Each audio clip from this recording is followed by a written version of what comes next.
Are you guys seeing what I'm seeing? Is this the same Lewis Hamilton that we've known and loved for the best part of 20 years? Because I don't think it is, you know. Who is he? Who is he even talking to in this tone? And now look, over the past couple of weeks, you've kind of seen the genesis story of heel Lewis Hamilton. Hitherto, Lewis Hamilton has been the epiphany of everything good that it is in PR, answers all the right questions, gives the exam answer each and every single time. Now that his tenure at Mercedes, the guys and girls from Brackley and Brixworth, is coming to an end in short order, heel Lewis Hamilton, scorched earth, Lewis Hamilton even has arrived, and he's here to bloody stay. Go on then, and let's check out the exhibits. Exhibit 8, so there is acrimony bubbling again, table setting here between the Mercedes lot, the Holy Trinity at Brackley and Brixworth being King George Russell of Kings in Norfolk, Toto Wolff and Lewis Hamilton. And this has been going on for the past 24 months, but hitherto those guys have kept it underneath the surface, right? Earlier on this season, you remember the press conference where Lewis Hamilton was asked, here's your exhibit A, where Lewis Hamilton was asked, does George Russell have the mettle? Does he have what it takes to lead the team to pastures new once you have left for Scuderia Ferrari, for Maranello, Lewis Hamilton? To which Lewis Hamilton said, pause. He paused for thought, right? And it wasn't a normal length pause. It was a super deliberately elongated pause, which left me thinking, did Lewis Hamilton, PR Lewis Hamilton, did he do that on purpose? What was he trying to say? His pause, his words even, were conspicuous in their absence. There was more in what he didn't say than what he did soon thereafter. And I think that's telling, because Lewis Hamilton has always been a mentor to George Russell. They've always had that relationship, right, where Lewis Hamilton will happily move over, as he did at the Japanese Grand Prix, where they would talk through technique, sims, setups, etc., etc. Now, however, now that Lewis Hamilton is leaving for Scuderia Ferrari, I feel like something has changed. Lewis Hamilton, man from Stevenage, 7-time champion, GOAT settings, I feel like he's had enough, and this then is coming to the fore. So there's your exhibit A, the elongated pause. Surely Lewis Hamilton that I know, PR trained, God tier Lewis Hamilton, even if he didn't think George Russell was ready to take the leadership role at Mercedes, he would have just said, well, you know what, whatever. Yeah, he would have just said, yeah, of course he is. What do you mean? How dare you ask me something silly, which is an answer, by the way, that he's given in recent times, which we'll get onto in short order. Just giving the exam answer, even if he didn't believe George Russell could take Mercedes to the next level. But now, not that. Now we're getting elongated pause from Lewis Hamilton because he doesn't care, right? He doesn't give a fudge. You know, when you're about to leave work and you've given your notice and you're just down tools, you're ticking over. You're doing just enough because no longer are you invested in this coal face. Your eye has been caught by the next career opportunity. That's where Lewis Hamilton is now. And that's why you're starting to see this disenchantment, this bubbling acrimony rise gradually to the surface. There's your exhibit A. Your exhibit B, post the Japanese Grand Prix. And remember, this is a Lewis Hamilton who, in my time of knowing and listening to Lewis Hamilton, has only made maybe one or two faux pas in front of the world's press and media. Is it because I'm black being one of them? That's the one that jumps off out the page. But you guys tell me in the chat another time when you've heard Lewis Hamilton say something before the world's press and media that's been out of whack, out of line, not the exam answer. Lewis Hamilton, who he has been growing up, has been acutely aware of the fact that the world's press and media, the British press and media in particular, will absolutely destroy his life if he steps out of line. When he said that thing at the Monaco Grand Prix about the stewards potentially victimising him because of the colour of his skin, Even if that was true or whatever, they killed him for it. You as an F1 driver, Lewis Hamilton, can't say such a thing. That's out of whack. Even if that's what you believe, even if that were the truth. There are too many sponsors though. You've got too much skin in this game. Rolex, Tommy Hilfiger, Petronas, AMG, all that lot. You can't risk your commercial value by stepping into the realms of controversy. But you guys tell me in the chat, other than that one time, in just under 20 years of Lewis Hamilton being an F1 driver, you tell me another time when Lewis Hamilton has stepped out of whack, said something that's not the exam answer in front of the world's press and media. And the only reason why I say that is to say this: what you're seeing now from him is absolutely anomalous. This is a break from the norm, out of character Lewis, heel Lewis indeed. Then let's go on to Exhibit B, because I think Lewis has had enough. And bearing in mind, this has been bubbling rubbish car for the past 24, 36 months nearly. Listen, we're going to bring a car that works. We're going to change the chassis, sack off the zero pod concept. Bear with us, Lewis. Sign a new contract. We're not going to give you an ambassadorial role. We'll only give you a 1+1, no multi-year deal. You're 39 now. Let's have a look at Kimi Antonelli and the succession plan and George Russell. Now, this is Lewis's acrimony and frustration bubbling to the surface, and we are seeing it in real time. Fast forward now to last week, or a couple of weekends ago, at the Japanese Grand Prix post race. Lewis was asked, and again, listen, I need to keep setting the table here, because Lewis had been asked these questions over and over again. You remember him coming out of the car in Baku holding his back, and people were like, did it hurt the porpoising? Did the porpoising hurt Lewis?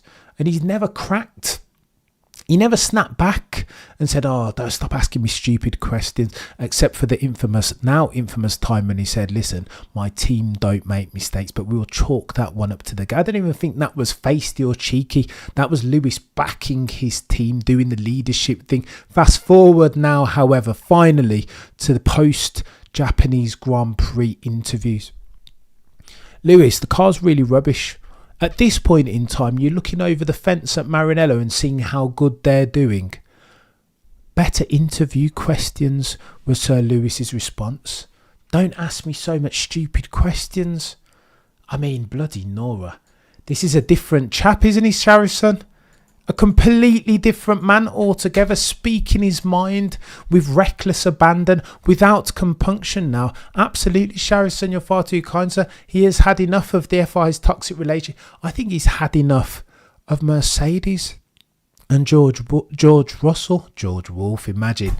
Bloody Freudian slip. Go on then. And then Exhibit C now. Fast forward to this weekend. I'm going to give you two more. Exhibit C now. Go and check this out and check my maths.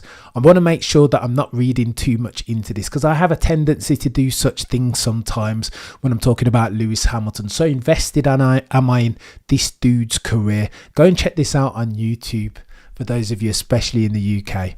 George Russell and Lewis Hamilton gave an interview to Sky Sports 1. I should have bloody dropped the link so we can watch it together. Lewis Hamilton was asked about his age, right? You guys have seen the quotes today. Lewis saying, listen, I'm 40 years old. I'll be 40 years old next year. I won't even be the oldest guy in the grid. Alonso is going to be like 500 years old next year or whatever, and he's still racing as good as he ever has. We can leave that to another time, because I've testified, and I will state for the avoidance of doubt, that F1 has always been an old man's game. 40-year champions at 40 years old who have won the championship at 40 years old or older, count that on one hand. There are three of those. Juan Manuel Fangio won his last one, I want to say in 57. Jack Brabham won in 1966. The only other chap, Giuseppe Farina, in 1950. If you're going to win a championship at 40 years old, you've got to have everything going for you. You're going to need a car, you're going to need some good luck, some fortune, because people don't tend to win F1 World Championships at 40 years or older. But I digress. Let's cycle on to Exhibit C. So this weekend, Lewis Hamilton was asked in a Sky Sports interview, Matthew Brown of NC Paddock, let's go, God tier F1 channel. Go and check that out, guys. Thank you so much, sir. Far too kind. Lewis was asked in a joint press conference / interview with Sky Sports 1 and George Russell about his age. To which Lewis responded, as he always does, you know what? Medicine's getting better and I feel as young as I've ever felt. To be honest, he says, looking at his teammate King George of King George of Kingsley, Norfolk. Looks over at George like this and does one of these. He goes, to be honest, you've got more issues with your body than me at the moment. To which George Russell responds, do I? You could just hear the passive-aggressive nature in George Russell's voice. George isn't having that. You can hear George he's peeved. You can hear it in his vocal tone. Do I? George says, he's like, what are you talking about, mate? And Lucy's doing one of those ones where he's bantering, not a care in the world. At the moment, Lewis Hamilton, 7-time champion, does not give a fudge. Very firmly in sabbatical mode. He has one eye on pastures anew. And I think this is fascinating, seeing the interaction between the master and the student. George is like, what? You can even see in the video, you can see George's defensive, but I'm no body language expert, right? But I can recognise defensive body language. George is doing one of these, like kind of half turned away from Lucy. He's like, what? And then catch this when you watch the video. You can see George Russell doing one of these. So he's got one hand on a table like this, and his other hand gets the shakes. So fuming is he? He is absolutely fuming at this point. Desperate. You can see George is desperate to bite back. The cogs in his mind are whirring for a banterous clapback, but he doesn't find it. So his hand is left. The only thing that he can do, the only place that he can channel his body language is into picking up the glass of water. George Russell is fuming. Do I? Lewis responds again, doing one of these Lewis Hamilton. Heel Lewis Hamilton. Scorched earth Lewis Hamilton. Here's what Lewis says. Lewis says, well, how I know this is that you spend more time on the physio than me. So of course you got more problems with your body. I'm 39 years old, turning 40, and you're a young pup, George Russell. Laugh out loud, continues Lewis Hamilton. Oh my God, this is chaos. It is kicking off at Mercedes, and don't let anybody tell you any different. They're doing their best to make everything look hunky-dory on the surface. But any fool, anybody that can tell you anything about body language can look at that and look at my exhibit A and B and tell you these two things. Lewis Hamilton cares not anymore for the politics and the shenanigans and the charade of everything's okay. He's just going to have a laugh and a joke and banter each and every single one of those guys and girls at Brackley and Brixworth, because again, for the avoidance of doubt, he has one eye very firmly on pastures anew. Eddie, you're far too kind. Hamilton and Ferrari can bring passion back to F1. I predict it will spill over in the streets. I don't disagree with you. Masterclasses Matthew A of NC Paddocking content. Oh, behave yourself, Matthew. I'm telling you. But it's getting tacky. Look at this, man. Sometimes in F1, there is no smoke without fire. And any fool with a bit of common sense can see something's amiss at Mercedes. George Russell did not like that jibe one bit from Lewis Hamilton, and it's been going back and forth. I've missed one. Go on then, as your exhibit C. Let me give you this one. Do you remember they were talking about setups a couple of races ago? Remember when Lewis was saying, as he has been, the car feels fantastic in practice, and then they get to qualifying and it's like, the excuse, the scapegoat a couple of races ago was that, we've Lewis changed setup, right? Post-race, they were like, well, Lewis, where did the performance go, mate? In free practice, your car looked like a world beater. You said as much, that this was the best car, the best that you'd felt in the car season to date. And then you get into the pay sessions, quali and the race, and you are nowhere again. Competing for the also-ran positions. What happened, Lewis? To which Lewis responded, well, you know what? And the question specifically, if I'm going to be precise, was this. Why did George beat you? Where did your performance go? And how come George's performance didn't go anywhere? How come he's been outperforming you all this time, both in quali and the race? To which one Sir Lewis Carl Davidson Hamilton responded, well, you know, we did something different in terms of our setups. We were similar in free practice, but I rolled the dice and did something different. When asked at the next race, King George Russell of Kings Lynn, Norfolk, what did he say? And again, the question was, Lewis said this, that you guys went on divergent setups. What's your take on that, George?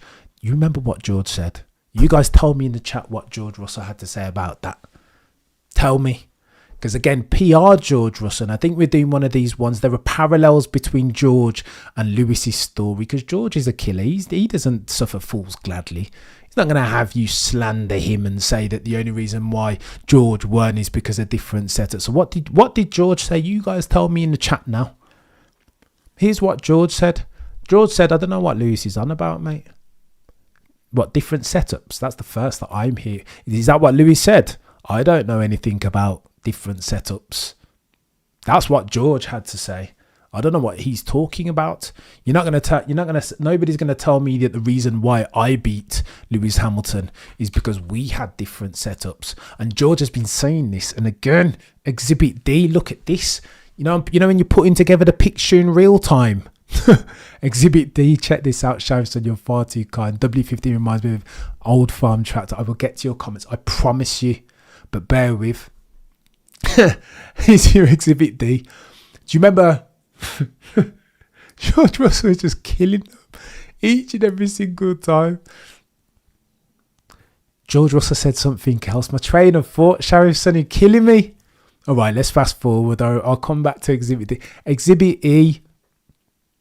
So Lewis Hamilton, this prior to the Chinese Grand Prix. And again, he was asked about his age and all this other stuff and Ferrari and whatever. To which Lewis Hamilton said, the question was, do Mercedes woes as far as their car and strategy et al. Does that make you feel happy that you're going across the Scuderia Ferrari next year? To which Sir Lewis Carl Davidson Hamilton responded, why would I feel vindicated? I've made the right decision for me and nothing has changed there. What are you talking about? People are still talking SH1T. And to that, you know who was responded to? Now I'm going to butcher the pronunciation of this, but I'm trying here. Dutch contingent. Mikkel Blickenson. Because he came out and he had some things to say, didn't he, about Lewis Hamilton being old, over the hill, that he's had his time, that he might try and go well. He might get a second or third place when he goes across the Ferrari, but he's going to struggle to beat Charles Leclerc and he's definitely going to struggle to beat Max Verstappen, because that fella, as at 2.0, 2.4 and 2.5, is absolutely unbeatable. That's what Dutch driver Mikkel Blakenson had to say. To which Lewis Hamilton, scorched earth Lewis Hamilton, heel Lewis Hamilton responded. People are going to talk SH1T and I'm not having it. I don't hate it. I do not hate it. Scorched earth, heel Lewis Hamilton has been a long time coming. It will cost him in commercial value if he continues in this vein. If we extrapolate this and expedite the learning curve of Sir Lewis Carl Davidson heel Hamilton, it will cost him in terms of commercial value, because his initial assumptions were absolutely correct. He can't afford to step out of line too often. Tommy Hilfiger, bloody Bose, all of them will leave him. He's got to be careful. He absolutely needs to watch himself on this, because sponsors are waiting to leave Lewis Hamilton. That's just the situation in 2024. But you know what? From an entertainment perspective, the acrimony bubbling all the while between himself, George and Toto, between Lewis and the press, I genuinely think it's chef's kiss. I'm here for it each and every single time. Oh, here's your Exhibit E, by the way. I've lost count at this point. What is he talking about? Can't even go through the alphabet, Cameron. But you remember also, George Russell asked, when he was asked about the bloody setups in the car, George Russell said, you know what? At the start of the season, he made it clear that this W15 car, Lewis Hamilton cannot, in brackets unwritten, Lewis Hamilton can't make any excuses anymore, because this car has been fashioned in his image. This W15 car is Lewis Hamilton's car, not mine. We've made changes to the car as far as the handling dynamic, the stability at the rear, that George Russell, didn't want us to make. So there will be no excuses in 2025 as far as Lewis Hamilton's concerned, and the setup of the car. He cannot make them, is what George Russell was saying.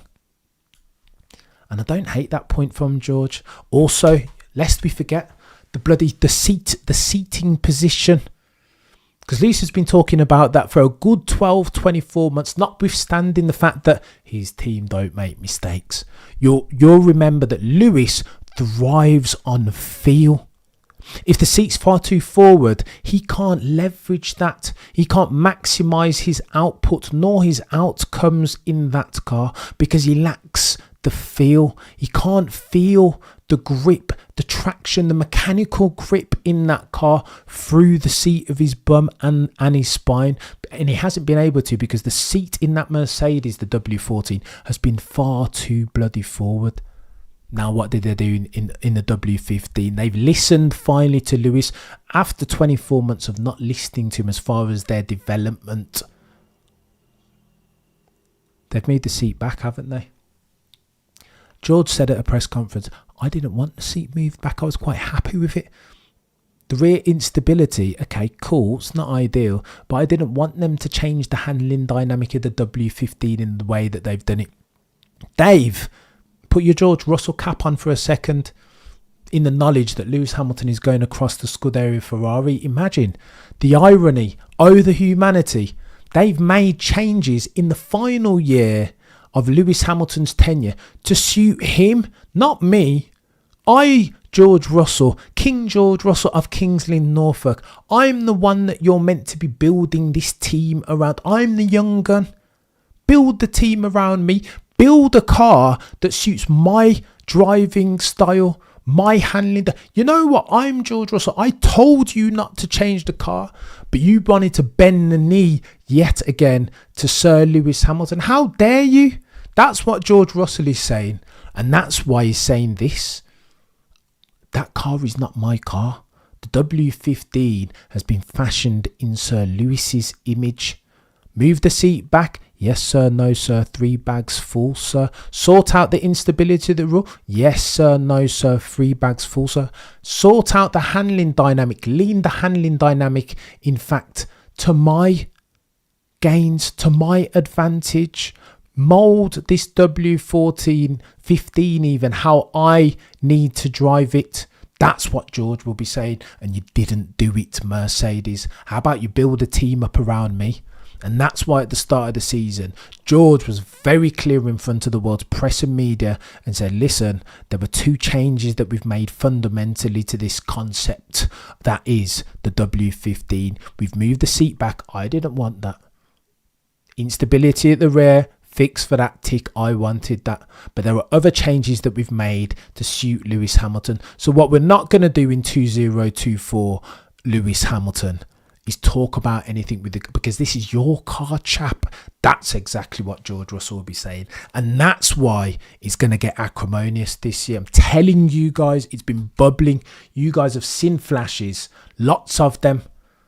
But it's going to get techie this year, I promise you. In fact, tell a lie, Cameron, it is already techie. You can hear it, you can see it. Look at that press conference. Look at Lewis. Lewis is being very banterous, but check out George's body language. Doing one of these. You know, when you want to clap back, but you have to hold it in because you're in for, like, your code switching per se. I'm telling you, it's going to get techie. It is going to get techie between these. The Alpine A524 is like cleaning a bit. Oh my gosh, Harrison, I'm telling you. 2016 levels of tension. Look at what you've done there, NC Paddock. That's the subject topic for your latest video. There are similarities per NC Paddock F1 God tier YouTube channel. Thank you so much for the donation, far too kind there.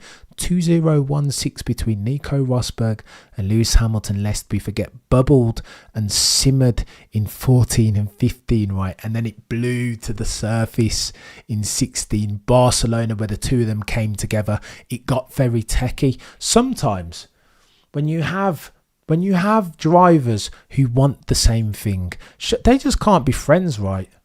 You can't, me and you can't want the same thing, and the two of us key off track. And that's what we're seeing. It's been made ever more acrimonious by the fact that Lewis is leaving, because he has no airs or graces go out the window, right? What's he got to lose? Lewis doesn't care. And finally, that's why you're hearing him talk like this. Lewis doesn't even swear in interviews. I don't know why people are talking SH1T. Lewis doesn't swear. Telling you, it's getting techie. Eddie, too kind, sir. Hamilton and Ferrari can bring back passion to F1, mate. I definitely hope so. W50 reminds me of an old tractor. You guys aren't wrong. Masterclass in content. Take note, everybody. NC Paddock, Matthew Brown. I'm trying to fashion this in your image, sir. Max and Adrian at Mercedes. Hamilton at Ferrari. Oh my gosh. The chaos. NC Paddock. Behave yourself. 2015 Alpine. Yeah, no, you guys are legends, man. Listen, I think it's getting techie. And in summary, does F1 not need this? Is this not the building blocks that make F1 $1 billion sport? We've talked about this for a while, right? What F1 lacks in 2024 is friction and conflict and drama. And we're seeing it real time play out amongst Mercedes, the guys and girls from Brackley and Brixworth. Here are the questions that we need answering. Can Toto Wolff manage a Lewis Hamilton who no longer has skin in the game, who no longer is going to give the exam answers, who is now too dissatisfied with his machinery to even care? Lewis Hamilton, Peter Wins and my guy says it best, right? Lewis Hamilton competing for 10th. You remember when Lewis finished 11th or 10th and he was like, do I even get points for this? I don't even know, Troy. Thank you, sir. You're far too guys. I don't even know if I get points for 10th. He's not in for that. And you can criticise him all you want. I have indeed criticised him. I kind of want to see... Listen, adversity is where you learn about greatness, right? So I'd love to see a Lewis Hamilton competing, giving every sinew to get a point even for 10th. But listen, I've just finished reading Adrian Newey's book. Check this out. And you guys, this is where it gets techie. Very, very techie. Go and read that book.